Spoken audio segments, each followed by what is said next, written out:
안녕하세요, 재미주입니다. 최근 뉴욕에 거주하고 있는 한인 가족이 한류가 불기 시작하며 자신들이 뉴욕에서 겪은 신기한 변화를 공유한 글이 화제가 되었습니다. 이 글을 읽은 한국인들은 한류가 이 정도로 많은 변화를 가져왔을지는 몰랐다며 놀라워했다고 하는데요. 도대체 어떤 변화들이 일어난 걸까요? 지금 뉴욕에서는 더 이상 한국 식재료를 구하기 위해 한인마트를 찾아 헤맬 필요가 없어졌다고 합니다. 이제는 웬만한 미국 동네 마트에서도 김치, 라면, 불고기 소스, 고추장, 쌈장, 된장, 떡볶이 소스 등 다양한 한식 재료가 판매되고 있기 때문이죠. 고객층에도 변화가 생겼다고 하는데요.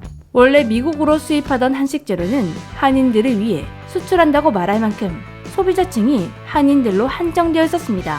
그렇다 보니 한인마트가 아닌 이상 다양한 제품을 구비하기가 어려웠죠. 하지만 지금은 현지인들도 한식 재료를 구매하는 빈도가 급증하면서 동네 마트들도 반드시 구비하는 물품 중 하나가 된 것이죠. 이런 변화들을 보니 한식은 이제 유행이 아니라 뉴요커들의 기호식품으로 완벽하게 자리 잡은 것 같다고 합니다. 이 가족이 겪은 가장 놀라운 변화는 한식에 대한 인식 변화였다고 합니다. 이 한인 가족은 딸이 어릴 때만 해도 뉴욕에서 한식을 먹는 건 힘든 일이었다고 합니다.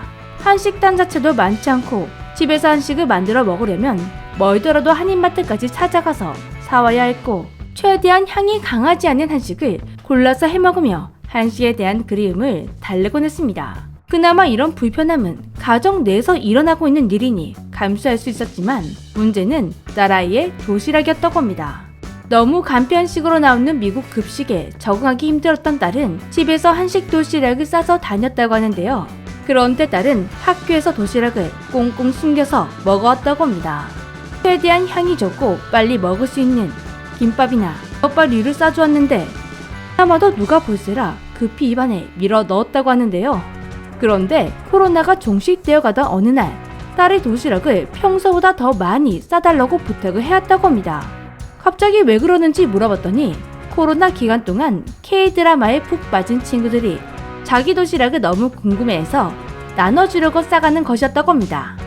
이웃 딸아이는 친구 집에 놀러갈 때마다 친구들의 부탁으로 메로나 조스바, 돼지바 등 한국의 간식을 꼭 챙겨간다고 하는데요. 심지어 학교 선생님도 딸에게 김치를 가져와 줄 수 있냐고 부탁을 해왔다고 합니다. 이런 부탁에 딸은 신이 나서 김치, 백김치, 깍두기 등 각종 김치를 선물 세트처럼 준비해서 전해주었다고 합니다. 주변에서도 한식 레시피를 궁금해하거나 먹어보고 싶다는 반응이 많아졌다고 하는데요. SNS에서도 이런 반응을 캐치할 수가 있었습니다. 한인 청년들이 한식을 먹거나 요리하는 모습을 적극적으로 자신의 SNS에 업로드하고 숨어서 먹어야 했던 한식이 자랑할 수 있는 한식이 된 것 같아 뿌듯했다고 합니다. 그리고 맨해튼 거리에는 한국의 먹거리 유행이 실시간으로 상륙하기 시작했다고 합니다. 한국 드라마와 영화, 예능에서 나왔던 한국 간식을 맨해튼 길거리로 가면 그대로 팔고 있다고 합니다. 그전에는 식당이 아닌 길거리에서 한국 먹거리를 파는 모습을 보는 게 참 힘들었는데 이제는 몇 걸음 가지 않아도 한국식 핫도그, 호떡, 회오리 감자 등 한국에서 팔던 간식들을 쉽게 만나볼 수 있게 되었다고 합니다. 그리고 바쁜 점심시간 뉴요커들의 식사도 달라졌다고 하는데요. 보통 뉴요커들의 점심식단 하면 샌드위치, 와플, 베이크 등이었는데 요즘에는 컵밥이나 냉동 김밥, 비빔밥 등 한식을 먹는 모습이 심심치 않게 목격되고 있습니다. 뉴요커들의 오랜 식단에 변화가 불기 시작한 건 한류도 한류지만 미국에서 한식이 건강하다는 인식이 퍼지면서인데요. 뉴욕타임즈의 요리 코너에서는 한식을 건강식으로 주기적으로 소개하고 있습니다. 실제로 미국인들이 평소 즐겨 먹고 있는 식단과 비교하면 채소 비율이 높은 한식 밥상은 건강한 밥상이 맞습니다. 여기서 놀라운 건 한국의 라면마저 건강식으로 분류되어 있다는 것인데요. 한국 농구팀에서 뛰던 미국 선수 디온테 버튼은 다이어트 식단으로 밥, 국수, 라면을 먹었다고 합니다. 놀랍게도 그는 이런 식단을 먹고 살이 쏙 빠졌다고 하는데요.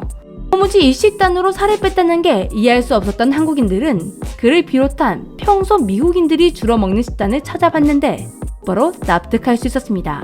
이제는 뉴욕에서 한식당이 한두 군데가 아니라 젊은 층은 겨냥한 트렌디한 한식당부터 전통적인 기사식당까지 다양하게 존재하고 있다고 합니다. 특히 기사식당은 뉴욕타임즈에 소개되며 대박이 터졌다고 하는데요. 한국의 치킨집은 너무나 잘 나가다 보니 미국인들 사이에서 KFC 할아버지는 은퇴해야 한다 라는 농담도 돌고 있다고 합니다. 한식은 이제 단순한 트렌드를 넘어 뉴요커들의 일상적인 메뉴가 되었다는 걸 이 가족은 온몸으로 체감하고 있다고 하는데요.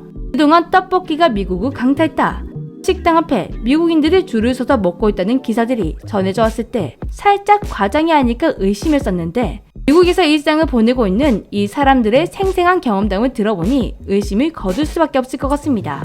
그리고 이런 변화는 뉴욕뿐만이 아니었습니다. 다른 도시에서도 비슷한 변화가 일어나고 있다고 하는데요. 앞으로 우리 한류는 어디까지 영향을 끼칠 수 있게 될까요? 한류가 가져올 변화들이 정말 기대됩니다. 지금까지 재미주였습니다. 안녕.